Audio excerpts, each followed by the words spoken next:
wet and foggy today, but we are going to pull some equipment out to work on the upper half of the property here at the shop.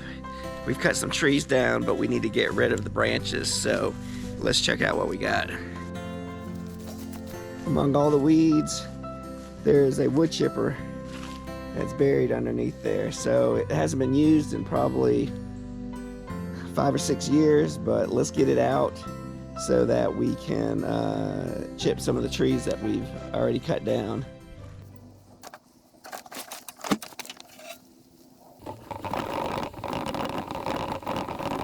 So what we have here today is a mid-80s Craftsman shredder. It's from Sears. Sears, I loved Craftsman back in the day. This actually was my dad's. He bought it, used it a little bit. It doesn't have many hours on it. And I got it back just probably 5 to 8 years ago from a friend who I didn't have room for it at my house, and he was using it at his house for about 10 years. I finally got it back, got it running, and then put it away and never used it that much. It does have its limitations. It can only do about an inch and a half branch, so you're not going to get, it's not like these big chippers that tree companies use, but for around the yard, it's not too bad. So, as I said, it's been sitting for a while, and we need to see if it's usable. You gotta get up all the grass off of it that's been accumulating over the years, and to make sure no rainwater has been getting in there and ruin the engine. So we'll see how that goes. Let's get into it. I guess this first thing, let's see what gas is in there. Did I leave gas? No, it was empty, so that's good. I drained it. That's smart. See if we pull.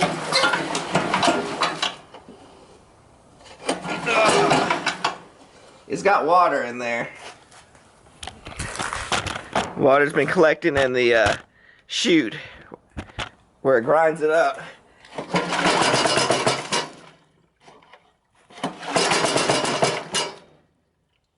Oh, that stinks.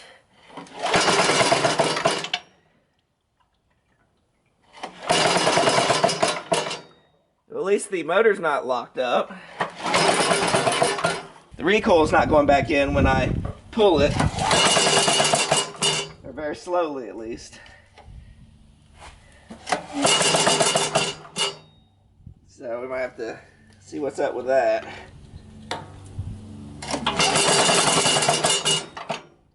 I wonder if there's something stuck in there.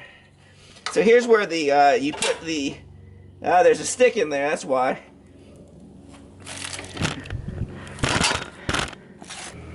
So this is the chute where you put the sticks, and the reason it's making that clunky noise is there's still a stick stuck in there. So we'll get that out, and that'll clear things up a little bit, make it easier to spin. But this is where you put your branches. And then up here, up top, that's the chute where you put your leaves to grind it up. I mostly use it for the sticks because we don't have much oak leaves that I need to worry about. So let's get that cleared out first, and then we'll see if it turns over smoother.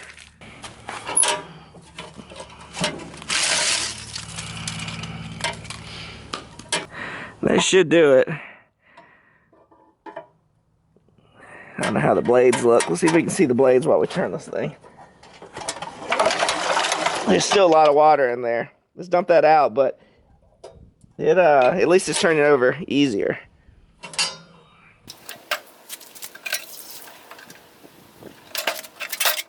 You can't smell it, but that water smells awful. That's like pond water. Alright, let's see what we got plug-wise here. The boot's split, so we'll have to watch that. Might need a new one. It's 3/4. That's too small. 13/16. That's it right there.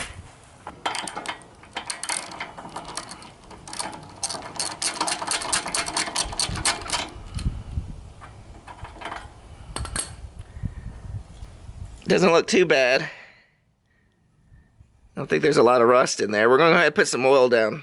Just got some Marble Mystery oil in this little bottle here. We're going to get some down in there to lube everything up since it's been a while.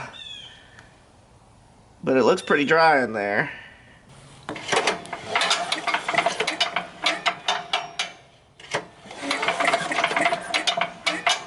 Put the spark plug back. Well, we'll test for spark next.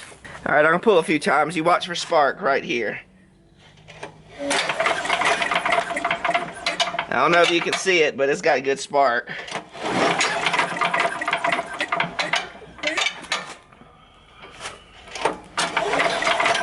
Yeah, it's got sparks. That's a good thing. You want to dribble a little fuel down there, see if we can get it going? This pull start here. Well, before we get it started, let's check the oil here. Oh yeah, it looks good. It's dark, but it's on the full line. So we'll do an oil change once we get this thing going. But it looks good there. And let's check the air filter. Yeah, this has been completely left out in the elements for 5, maybe 8 years since when I first looked at it. And I started it up, used it for a little bit, and then put it away. There's a little bit of dirt and rust in here. Not too bad. Looks like we had a spider. The air filter is completely... The outside element is completely rotted away. We'll have to get a new one for that. I think this is original because it says Tecumseh. Here's the model number. So this is all original. I mean, this is one of those that was put away running and just never used. Very low hours, so I have a feeling we got a good unit. Because I got a project I need to use it on, so we gotta get this thing going. So I guess the next thing we're gonna do is we got a little 2-cycle fuel mix. Let's put some of that in there and dribble a little bit in there. See if we can get this thing to start. Just to check to make sure we got everything good with the motor there. Alright, let me scoot you back.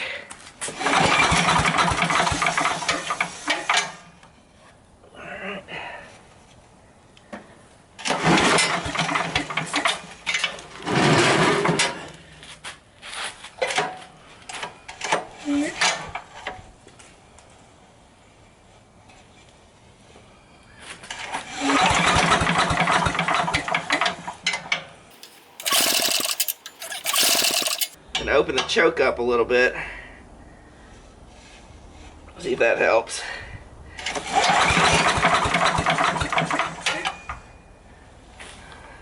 Turn up the throttle. I don't think that's going to help any, but let's see here.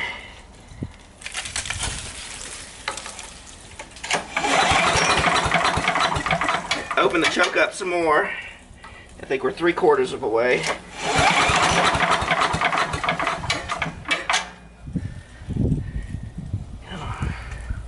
I don't think I'm pulling fast enough, but I can't with this rope. There might be too much oil in it too. Not enough fuel. This is the longest pull rope I've ever seen. Alright, that's full open throttle. Let's try to choke again. Let's see what happens.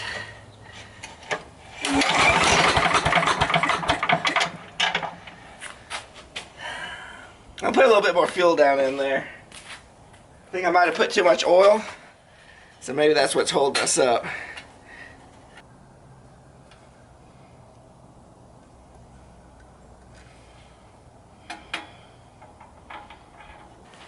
Give it a little bit of tightening. There you go. Alright, let's try that. Full choke. Throttle's about 3/4.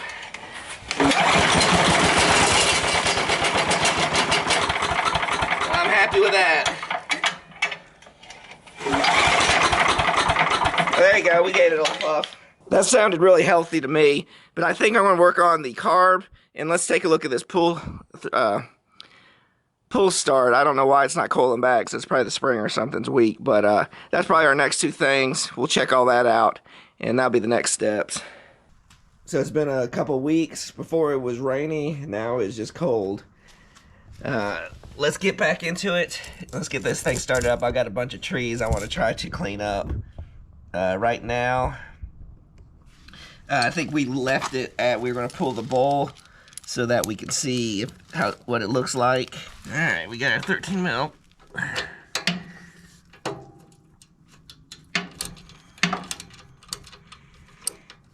Alright, maybe this will be a little easier. A little tight in there. This might be a little easier. There we go. I'm not sure, did we do this before? Can't remember. It doesn't hurt to take a look. I think we just checked to see if it was... Oh yeah. Look at that. It's nice and gross. Let's clean that out.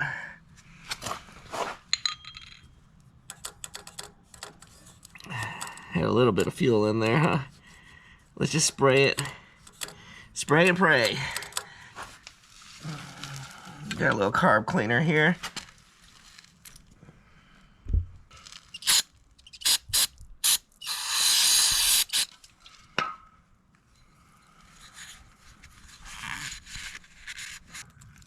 Now that the bowl's clean, let's get up the main port here.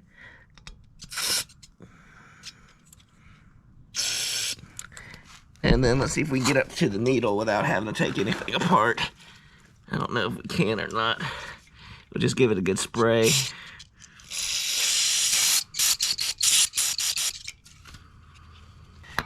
If not, just take it apart and we'll clean it the right way. Alright, let's get that put back together.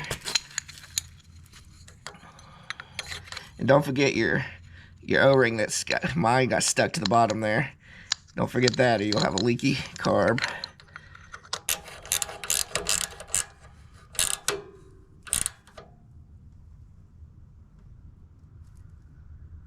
Alright, let's get some fuel and see if we can light her up.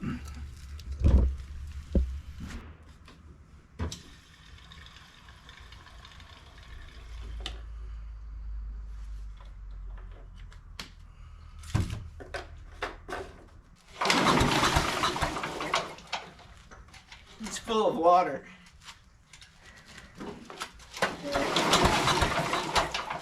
That's gonna slow it down a little bit.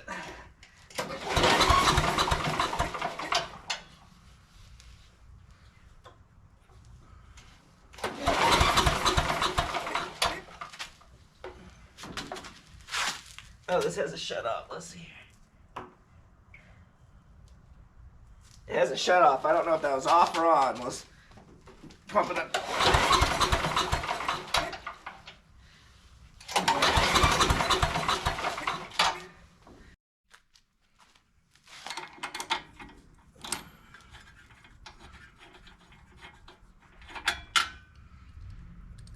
Spark plug's dry.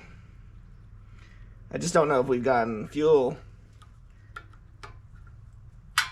going into it yet.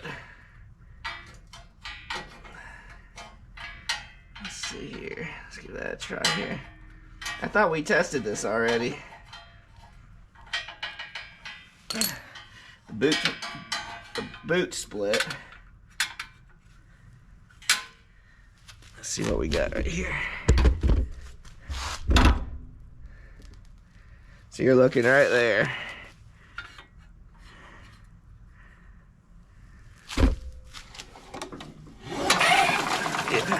Yeah, there's spark. I don't know if you can see it. I can see it. All right, let's put it back in and we'll try again. Okay, it's the next day. I think we last left off, we were checking for spark. But I did notice we are leaking at the bowl nut. So what we're going to do is I'm going to see if I can... Oh yeah, we're leaking really good there too.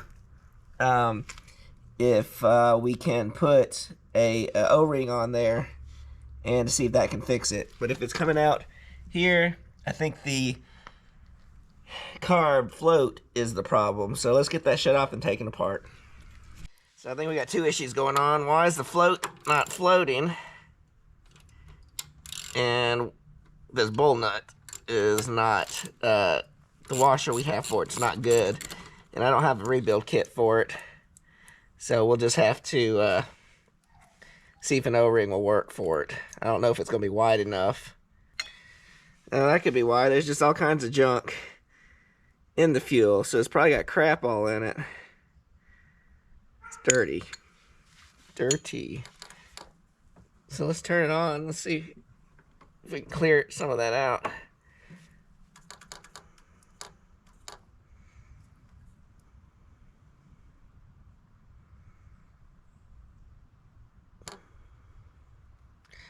Well, the float is working. I think it's just dirty. Alright. There's a bunch of junk in it. There's our washer. Let's see if we can find an O-ring that'll fit. Alright, we'll try this again. There's a paper washer. Or felt washer, I should say. Let's see if that helps. And now that the bowl is cleaner, maybe it won't leak out the air filter. Let's see. I couldn't believe how dirty that was. Alright, let's let it fill up. Fuel's on. And we'll give it a couple seconds here to fill up. So it's still leaking. So turn this off. Let's start again. I'll try an O-ring this time. See if, and double it up. See if that helps. If not, we'll just have to go buy one.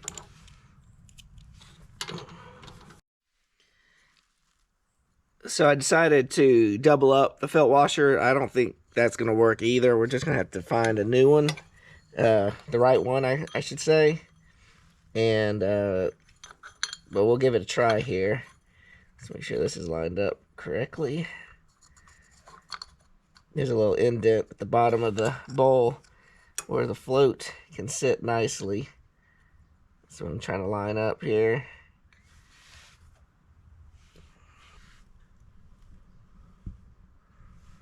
You can probably see better than I can. It's dripping, so that just means we need a better gasket there. Alright, well, I guess we'll need to order one and get it to work so we get this thing to stop leaking. Okay, so I found a rubber washer. I'm not sure if this is rated for gasoline or if it's just rated for water, but we're going to try it anyway and see if it will work. It looked like about the right size. So we got that on there. It's definitely thicker. I measured it and it's probably 4 times thicker than what I was using before. So hopefully this will do it. Find where the hole, there it is. Okay. Let's get this thing tightened up. Alright, let's turn the fuel on. Let's see if we get any leaks. I had to wipe the bottom off.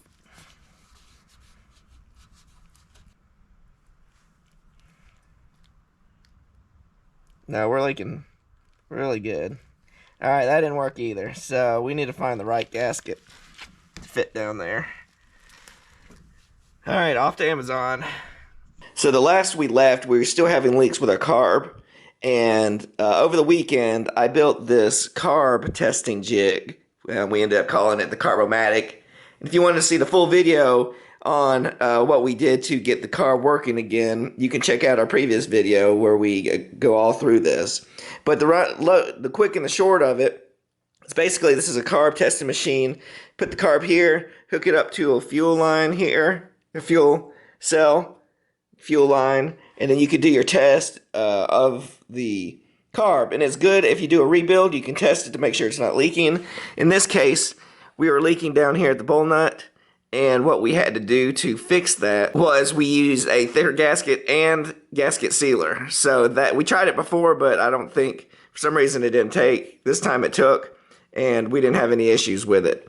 So let's go ahead and get this back on the machine and continue on from where we left off. Alright, so we got the carb on, we got the air filter on. We haven't changed the filter out to get a new one, but we will. So So let's go ahead and turn on the fuel and see if we get any leaking and see if we're set to crank it up. So I'm gonna turn the fuel on.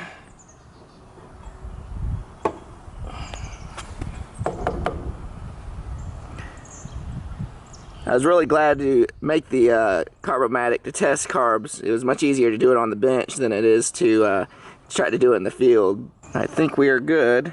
So let me get you set up and let's see if we can get this started. So no leaking so far. We got the choke on. We got it about halfway on the throttle. Let's give it a few pulls.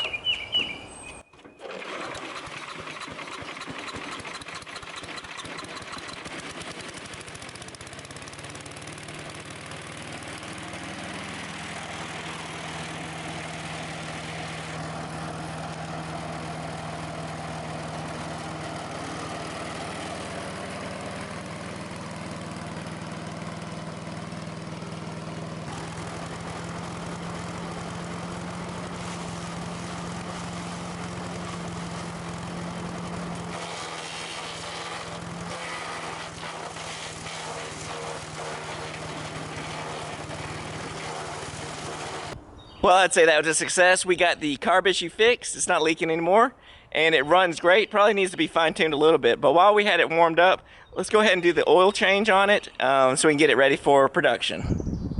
So the oil drain line is on the other side, so let's turn this thing around so we get it going downhill. So here we are, we've got the drain line here, which the engineers either at Craftsman or Briggs was nice enough to install a extension for oil changes, so we'll put that down there. I think it's 1.3 liters. I don't remember exactly. We'll see how much comes out. Probably could have used a socket on this, but this is what we had on hand here.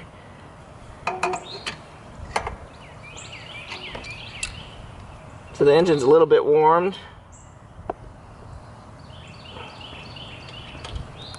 There's a little bit of water in there. Yeah, look at that. It's kind of milky. So I guess it was good that we are changing it. There's a little bit of water in there. But it's old. It's been sitting there for a long time. So let's get that drained out completely and we'll fill her up.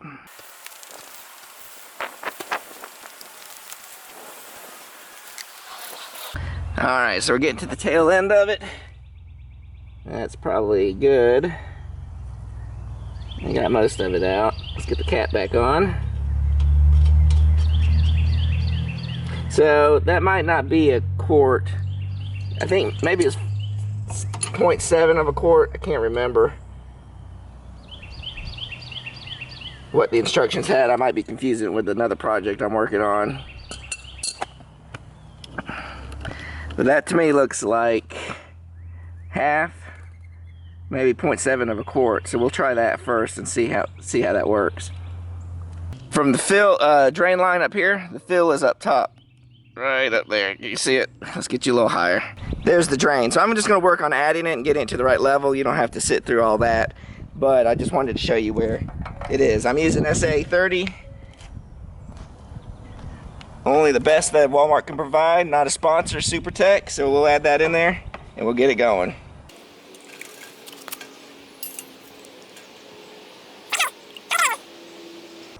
Alright, that's about half. We'll test it out. I'll bring it back when we get it to the right level. So I got everything topped off. It took about 650 milliliters, probably 700 milliliters is what it probably needed. I didn't get it all the way to the full mark, almost there. So that was about 20 ounces, 22 ounces, somewhere around there. So that's what it takes to fill this up, not much. So just less than a quart of oil.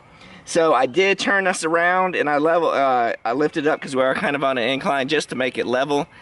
So make sure you're doing that too if you're on a hill, that when you're checking your fuel level, or your oil level, that you're flat. I'll test it again later after we run it for a little bit just to make sure we're good.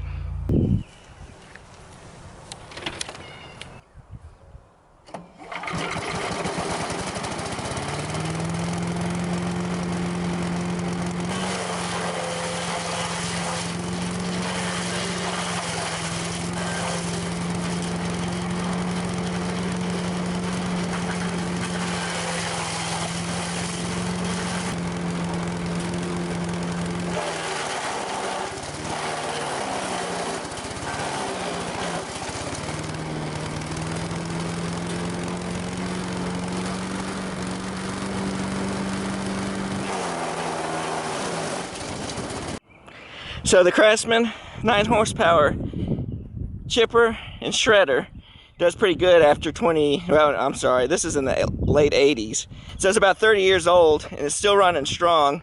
The only negative about this is that that chute can only take about 1.5 inches. So if it's not a straight piece or the bend is more than 1.5 inches curved, you can't stick it in there. You have to break it down even smaller. So this definitely is not one of those Badger humongous one that can take a whole 12-inch tree and shred it up. But for the home use, it definitely works. And it definitely works for after 30 years plus years. Didn't take much to get it going. A oil change, fix the carb, and that's how you do it. I always have fun working on these small machines, getting them, bringing them back to life. I appreciate you coming along, and I'll see you next time.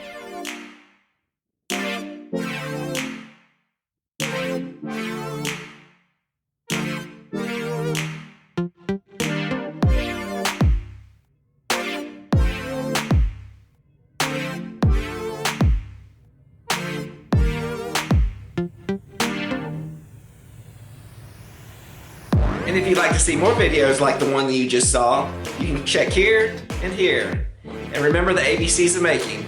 Always be creating. Till next time.